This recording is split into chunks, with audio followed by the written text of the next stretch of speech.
Welcome back नाज़रीन। इस वक्त बात की जा रही है एमएलओ रिपोर्ट्स के हवाले से और सवालात बहुत सारे हैं। सवाल मैं ये ब्रेक से पहले ये छोड़कर गया था कि अगर मैं चाहूँ कि मैं अपनी मर्ज़ी की एमएलओ रिपोर्ट बनवाना चाहूँ तो क्या ये टेक्निकली पॉसिबल है। ताहिर मेरे साथ इस वक्त ऑन कॉल मौजूद है। ताहिर, मैं जानना चाहूँगा क्या ये टेक्निकली पॉसिबल है, आसानी मैं अगर चाहूँ और कुछ खर्च करके अपनी मर्ज़ी की रिपोर्ट बनवा सकता हूँ? जी बिल्कुल बिल्कुल।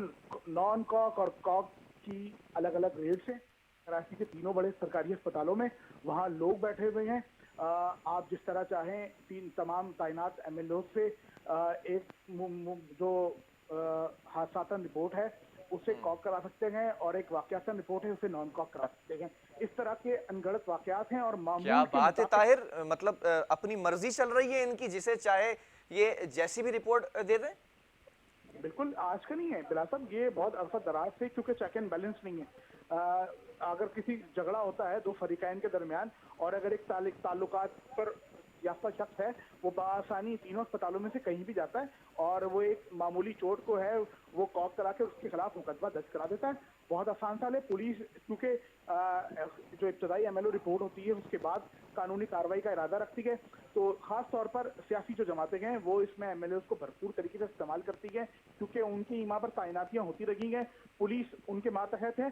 सियासी बुनियादों पर हमने देखा कि जो एमएलए रिपोर्ट्स होती हैं वो कॉक और नॉन कॉक का फैसला करती हैं, तो बड़ा अफसोस फूक रखती है सियासी शख्सियात एमएलओज पर, और ये हमने देखा है और ये होता रखा गया।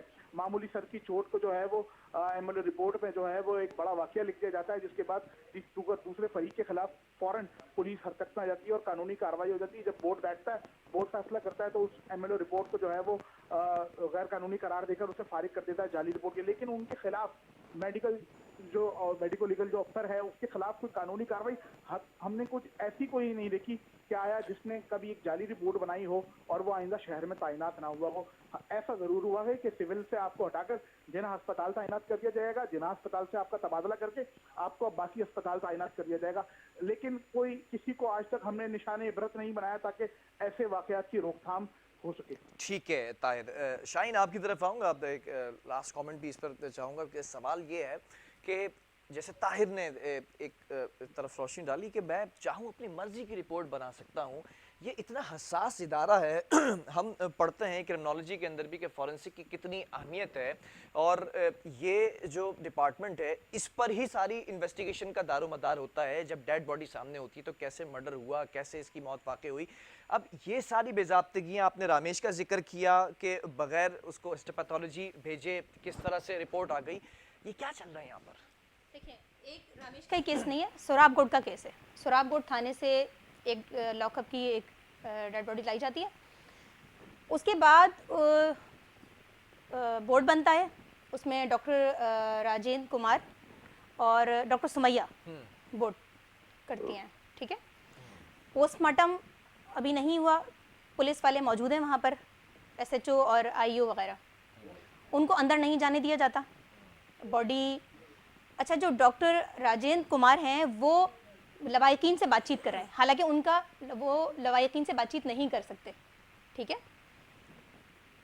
वो पुलिस को प्रोटेक्ट कर सकते हैं, पुलिस से बातचीत कर सकते हैं, उससे नहीं कर सकते, लेकिन वो उससे बातचीत कर रहे हैं। उसके बाद एडिशनल पुलिस सर्जन से जाकर पुलिस वाले शिकायत करते हैं, लेकिन कोई वो नोटिस नहीं लगती सुमैया।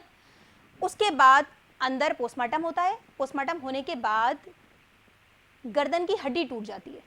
कैसे टूट जाती है ये पता नहीं, अंदर ही टूट जाती है। उसके बाद ये कहा जाता है कि उसका गला दबाकर मारा गया, ठीक है, ठीक है, जबकि ऐसा बिल्कुल नहीं था कि गला दबाकर मारा गया, ठीक है। अच्छा, उसमें 302 की ठीक है एफआईआर हो जाती है। उसके बाद जब इसको चैलेंज किया जाता है बोर्ड को, जब बोर्ड चैलेंज होता है तो वो एक सीसीटीवी फुटेज सामने आ जाती है, ठीक है, कैदियों की। वो कैदी जो है वो बातचीत कर रहा है, बातचीत करते हुए वो एकदम गिरता है और पीछे गिरता है और दिल का दौरा पड़ता है उसको, ठीक है। ये फुटेज सामने आने के बाद क्लियर हो जाता है कि दिल के दौरे की वजह से मरा है, ठीक है। ये केस सॉल्व हुआ। एक ये बहुत बड़ा केस था, ये मतलब एसएचओ को भी जेल होती, आईओ को भी जेल होती, ये बहुत बड़ा केस था, लेकिन अपनी मर्जी से किया गया। राजेंद्र ने कितने पैसे लिए, क्या किया, मुबैना तौर पर ये एक कहानी थी। दूसरी कहानी एक और, एक एक्सीडेंट होता है, एक्सीडेंट में बंदा जख्मी होता है, उसका तिल्ली जो है वो इफेक्टेड हो जाती है, ठीक है, ऑपरेट होता है, जिना अस्पताल में एडमिट होता है, ठीक है। उसके बाद वो शख्स, उसकी बीवी एसपी से जाकर बात करती है और उसके बाद वो राजेंद्र से मिलती है, एमएलओ से, और एक आरटी के केस को इंसल्ट का केस बना दिया जाता है, ठीक है, ठीक है। और उनकी जिनके खिलाफ बनाया जाता है वो बेचारे, उनका प्लॉट था, जो शख्स बनाता है वो उनके प्लॉट पे रह रहा था, ठीक वो है, ये प्लॉट पर सारा कब्जा करने के लिए, का हाँ। चक्कर था, बहरहाल। लेकिन पैसे लेके राजेंद्र ने वो बनाया और उसके बाद राजेंद्र साहब की मतलब उसको उसमें करार दिया गया कि आपने मुजरिमाना काम किया, उसके बावजूद वो अपनी सीट पे बैठे हैं। ठीक है, बहुत शुक्रिया शाहीन सिद्दीकी आपका, और बहुत शुक्रिया ताहिर अब्बासी आपका भी।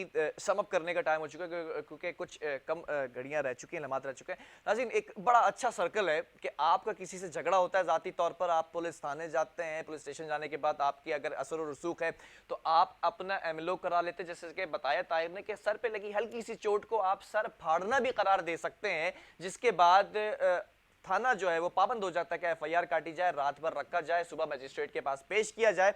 अब शायद आपको ये तमाम सर्कल और साइकिल समझ में आ चुका होगा, जो मैं बड़ा ढके छुपे अल्फाजों में समझाना चाह रहा हूं कि माजी में क्या होता रहा, एडिशनल पुलिस सर्जन क्या करते रहे, एमएलओस क्या करते रहे, किस तरह से रिपोर्ट बनाई जाती रही, किस तरह से अंडर द टेबल मामला चलते रहे। अगर इसके ऊपर जो इंटेलिजेंस एजेंसीज हैं, जो हुकूमत सिंध है, वो अगर इसके ऊपर थोड़ा सा नजरसानी करे तो ये मामला बेहतर हो सकते हैं। अल्लाह हाफिज।